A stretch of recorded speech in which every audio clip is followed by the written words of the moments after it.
Good morning, ma'am. Good morning, sir. I will ask you Telugu sentences. Can you translate into passive voice?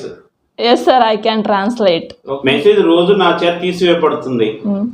Message is deleted by me daily. Message నా ద్వారా తీసివేయబడింది.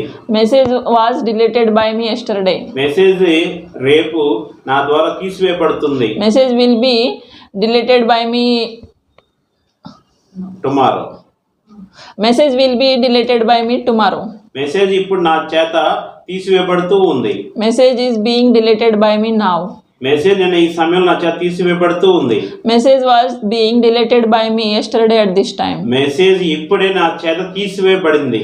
Message has been deleted by me just now. Message అప్పటికే నా చేత తీసివేయబడింది. Message had been deleted by me already. Message రేపటికి నా చేత తీసివేయబడి ఉంటుంది. Message will have been deleted by tomorrow. Okay, ma'am, you spoke very well. Nice. Thank you, sir.